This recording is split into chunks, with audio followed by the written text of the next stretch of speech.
The world of villains sure has a range that has terrified audiences for the longest time. However, the level of villainy is always in control until it reaches a new level. This new level was achieved until the scariest of them all was created: cannibals. Imagine the atrocity of a character who's a cannibal who can gobble down the hero just like that. No other characteristic is required for this human. It naturally makes them a villain. But there are variations, and here are a list of the 10 most disturbing cannibal characters in horror films. Before we go into our explanation, we have a very small request. If you like our content, please support us by subscribing to our channel. This is a small click for you, but for us it means a lot. Thank you. Let's begin.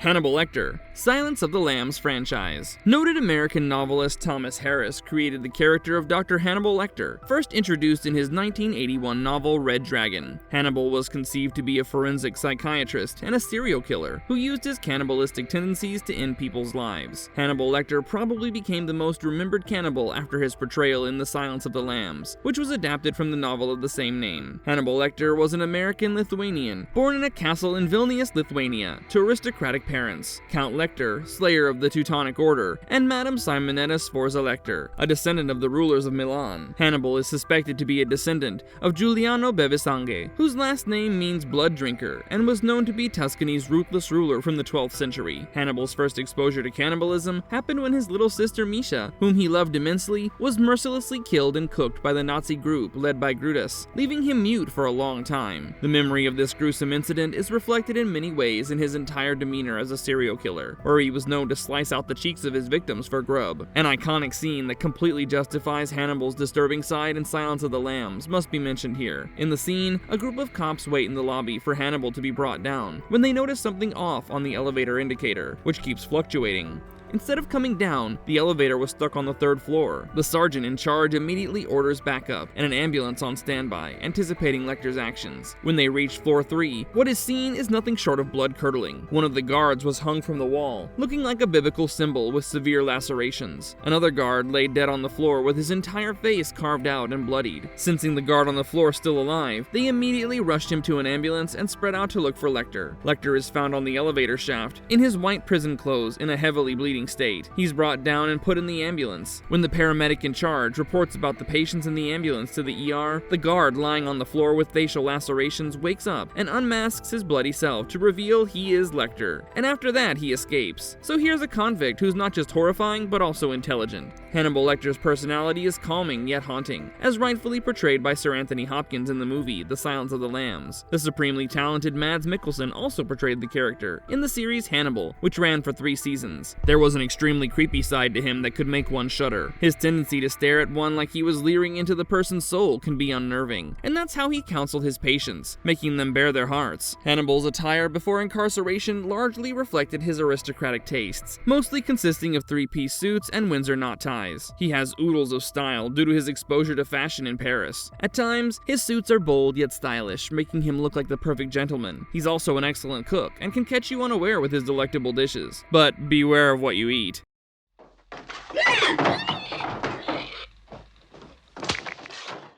Leatherface and the Sawyer Family, The Texas Chainsaw Massacre 1974. Leatherface is the biggest and strongest character in the Sawyer family, and features in the Texas Chainsaw Massacre franchise. His character, played by Gunnar Hansen, suffers from acromegaly, a medical condition that causes one's body to develop abnormally due to the presence of an excess amount of growth hormone. The series creator, Toby Hooper, and Kim Henkel conceived the character of Leatherface, keeping Ed Gein in mind, who was behind the true crime Wisconsin murders. Ed Gein was known as the Butcher of Plainfield, Wisconsin. Leatherface is the main member of the family, whose primary profession is that of a butcher, and he goes out hunting humans to consume them as food. Their grandfather, Drayton, and other members of the family used to work in a slaughterhouse that shut down due to automation. So the family, whose only known skill was butchering, resorted to cannibalism to survive. Part of the hunted food was cooked by Drayton, who also ran a gas station and sold barbecued food to his customers. These customers were unaware that they were eating human meat. Leatherface's modus operandi was to use a chainsaw to butcher innocent travelers trespassing on their property. The movie has many spine-chilling scenes, but Leatherface's introduction scene remains the scariest. When a group of youngsters traveling into the Texas countryside runs low on fuel, they stop by a deserted house that belonged to the Sawyers. 2 of the 5 friends, Kirk and Pam, leave the rest to look out for someone with whom they could barter gas. As they stop by a house, Kirk enters first to look for help. He steps into the room, shouting, "Hello? Anybody home? Hello?" And there's no response. He slowly walks in, attracted by a visual that seems like a door with the heads of dead animals. As he steps in, just like that, from out of nowhere, Leatherface appears and hits him with a hammer, making his body go into a spasm and finally die. Leatherface slides the door, and we hear the chainsaw running. The second scene is when Pam, who is waiting outside, steps in to look for Kirk. As she goes in, she falls into a heap of decaying human remains and skeletal waste of humans. A caged rooster adds to the sinister surroundings as Pam barfs in disgust. The sound of the chainsaw overpowers the situation, foreshadowing Pam's death. In addition, there's a hair-raising scene when Pam sees Kirk being dismembered by Leatherface using the chainsaw. Leatherface is big and intimidating. He gets his name from the mask he wears, made from his victim's skin. Leatherface wears a long apron that resembles women's clothing. He wears boots and is a silent killer following his family's orders. The only time you get a glimmer of emotion in him is when he develops a soft corner for one of the 5 road travelers, Sally, and in another instance when he performs the dance, also termed as the chainsaw dance, as if celebrating his kills.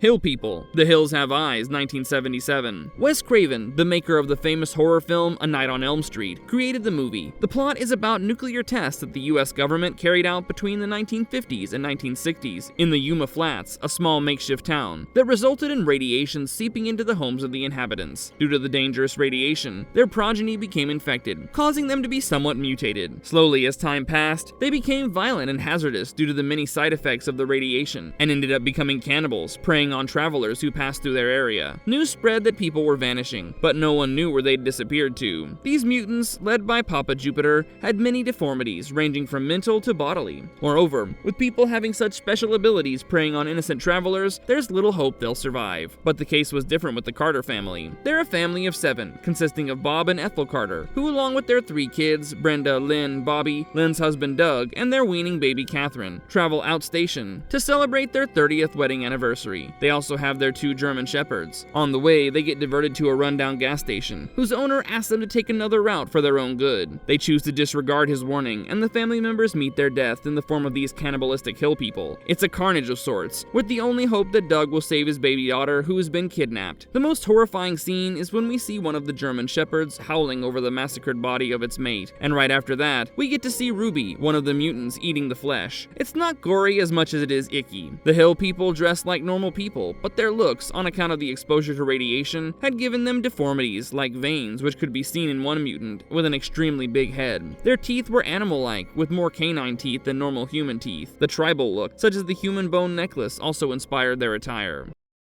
Justine. Raw, 2016. Justine is a character from the film Raw, created by Julia Ducournau. In this French-Belgian production, the character Justine belongs to a family of veterinarians who follow a vegetarian diet, owing allegiance to their patients. So when Justine attends college to pursue her family's profession, she happens to taste meat for the first time. What starts off as a hazing exercise by the seniors forcing first-year students to consume raw rabbit kidneys transforms Justine into someone whose taste buds yearn for meat and human flesh. Justine's influence on cannibalism is also because of her sister Alexia, who studies at the same college. Alexia is the one who suffers from cannibalism, and later, something that leaves Justine shell-shocked, leading her on a path to recovery. A couple of disturbing scenes in the movie will leave you in a cold sweat, such as when Alexia helps Justine wax. Alexia cuts her fingers accidentally and blood oozes out. The look on Justine's face is horrifying, and instead of rushing to get first aid, she gapes at the dripping blood. Alexia loses consciousness. Justine, meanwhile, licks on the blood. The second scene is in the end when Justine wakes up next to her roommate Adrian, bloodied with severed arms feasted on by none other than Alexia. The scene is completely spine-chilling. It makes you feel as if you won't be able to move again. Justine's personality is mostly quiet, and it's typical for the younger sister to be kept in tow by the older sister. She's got a raw innocence as she discovers cannibalism in her, and therefore, more than twice, she harms herself rather than others. For instance, when she lusts for Adrian's blood but backs off and bites her own arm and licks the blood. This incident reflects that her subconscious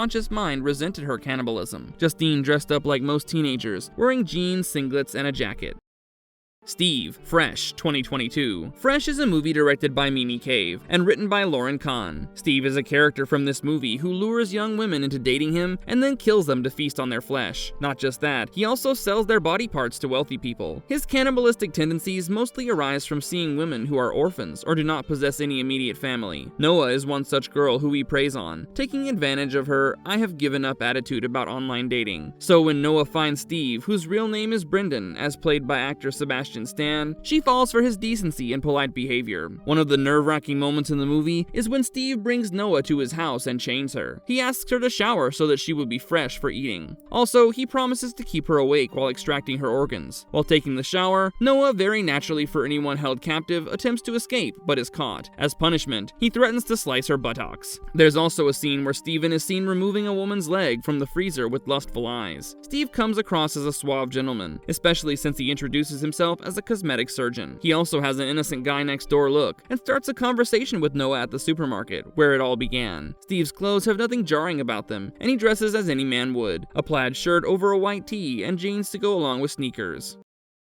Ruby, Gigi, and Sarah, the Neon Demon, 2016. We've seen women envious of other women, but to see women obsessed with another woman to the point of madness is a first in the movie The Neon Demon, directed by Nicholas Winding Refn. The characters Ruby, Gigi, and Sarah are antagonists in this movie, created by writers Mary Laws, Polly Stenham, and Refn. The story takes us to the modeling world of Los Angeles, where Ruby is a makeup artist who visits runways to provide her services. Here she meets the svelte 16-year-old Jessie, played by actor Ellie Fanning, an aspiring model. Seeing Jessie, an obsession overcomes Ruby, who starts mingling with her and even introduces her to older models Sarah and Gigi. Sarah and Gigi envy Jessie's youth and eye her like jungle cats. Due to an incident with her roommate, Jessie moves to Ruby's house and is shocked when Ruby tries to get physical with her. Jessie rejects her. Ruby attends her second job to overcome the rejection, where she dresses up corpses at a morgue. She engages in necrophilia and returns to find Sarah and Gigi eyeing Jessie. All three women go for her and in the process behead her, chop off her body parts, and begin feasting on them. This scene of the women hunting for Jessie felt blood-curdling. Another scene that will leave you frozen is when Jessie is buried. Ruby lies on her grave, involved in an icky ritual that involves Jessie's blood. However, another scene shows a guilt-ridden Gigi puking out Jessie's body parts as she feels sick over the whole thing, and later mercilessly stabs herself with a pair of scissors. The competition in the modeling world has been eaten. The women's dresses reflect current fashion. Jessie's expression is cold and predatory. Sarah doesn't try to hide her jealousy, which is typical of any model in the glamour world, while Gigi's expression mirrors Sarah until she comes on her own.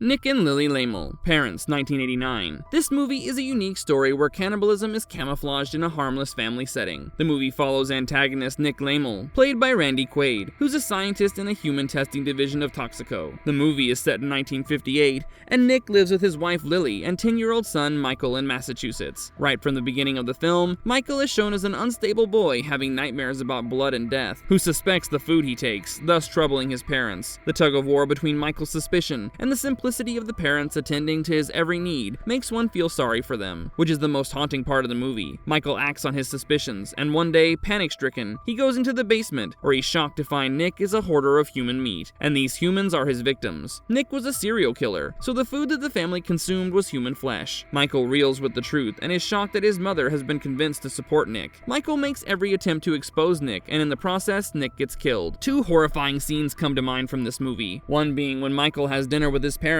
like normal families do, unsuspectingly. This scene is tense because one doesn't know whether to suspect Michael or the parents. It was incredibly thrilling and nail-biting. The second scene is when Michael discovers the basement that was a butcher house of his father's killings. At one moment, a loose limb hanging from a meat hook hits Michael as he stares at it blankly. In another instant, Michael sees the bloody table and the cleaver that was used for butchering people. A chill runs down his spine. Is this for real? His hallucinations were already overpowering his existence, and now being witness to the real thing was cathartic. Nick and Lily's mannerisms are like those of normal parents from the 50s, who are worried about rising prices in their child's future. Their attire reflects the clothing from that era. Nothing scary about their demeanor, making their characters even scarier. F.W. Colqhoun, Ravenous, 1999. Ravenous is a horror comedy film whose character F.W. Colqhoun was created by Ted Griffin and is inspired by the Colorado Cannibal incident. The movie is a western set in 1846, when the war between America and Mexico was at its peak, and shows F.W. Colqhoun, also known as Colonel Ives, misleading a band of military men into a route where he could feast upon them. He succeeds in doing so by consuming each one of the 7 members, except Lieutenant Boyd, who escapes. But when he reports about Colqhoun, no one believes him since there's no evidence. Colqhoun's addiction to human flesh happens after he learns that his tuberculosis can be cured by consuming human blood. There are many bone-chilling scenes in the movie, and one of them, also known as Cliff Showdown, is when Boyd and one of his fellow soldiers are looking to kill Colonel Ives, but they get attacked instead. His fellow soldier slips into a gorge, and now it's left for Boyd to save himself from a bloody-mouthed Colqhoun. He shoots at Colqhoun, who recovers within minutes due to his recuperative ability acquired through cannibalism. Boyd is now cornered. This scene is weirdly scary since the background score is pacey and funny. Boyd jumps off the cliff and hides himself in a pit. He stays there for days without food and water, making him delirious. Not far away was his fellow soldier who lies dead and rotting, and in a moment of despair, Boyd succumbs to his hunger and feeds on his fellow soldier's meat. It's hauntingly real yet comedic. Also, in a scene where Colqhoun prepares stew from the meat of one of his victims, he dips his finger into the stew and licks it. That scene could not have been scarier or more intimidating. Colqhoun, played by Robert Carlyle, has a smirk plastered on his face, giving him that cocky look. He has a convincing air about him, so he manages to mislead an entire garrison of 7 military men. I mean 7 of them into his den. His cowboy hat, leather boots, and long coat give him that rancher look. Claus Wartman, Anthropophagus, 1980. Actor George Eastman portrays this crazy character of Claus Wartman in the Italian movie Anthropophagus, who also created the character with director Joe D'Amato. It's about a man marooned with his wife and kid on an island. To escape starvation, he's forced to eat his dead family, which drives him insane, vowing to destroy anyone who visits the island. The character's insanity is so visual and tragic that one feels empathy as well as fear of such a character. His thinning hair and deformed face make him scary. His teeth have gone yellow and bloodied from years of cannibalism. His face looks like it was burnt with acid as he uses a ragged cape to cover himself over his trousers. He naturally smells of blood. He sees no logic or reason, just attacks. And that's evident from this horrifying scene when one of the inhabitants on the island manages to stab him multiple times. Before dying, Claus plucks out his own intestines and begins to consume them. Another scene that got run down as the nastiest and most disturbing was when Claus kills a pregnant woman and tears open her fetus to consume it.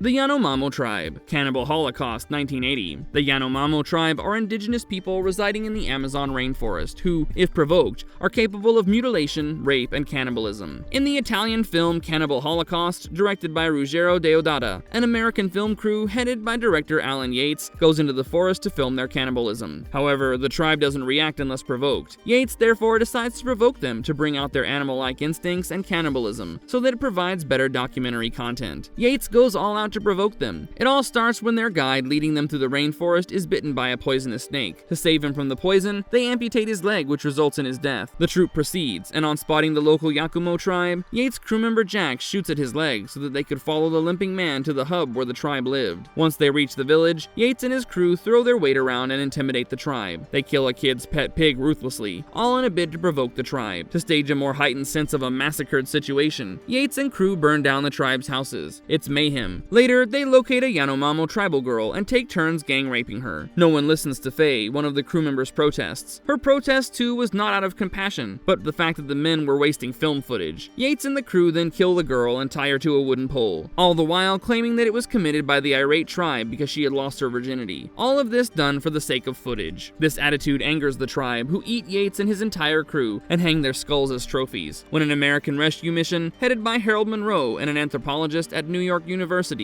reaches the rainforest, he earns the tribe's trust. He learns the truth about his colleagues' vile intentions. He's shocked beyond belief by the torture meted out by Yates toward the peace-loving tribe. One bone-chilling scene comes to mind is when Monroe, to win the trust of the tribe, ends up eating human flesh. When Monroe watches the recovered footage in possession with the tribe, he sees the level of provocation inflicted by Yates. Being an indigenous tribe, they sport typical tribal wear consisting of face paint and jewelry made from human bones, and their hair spreads out like webs uncombed. They wear body paint to cover their nakedness. They speak mostly with actions.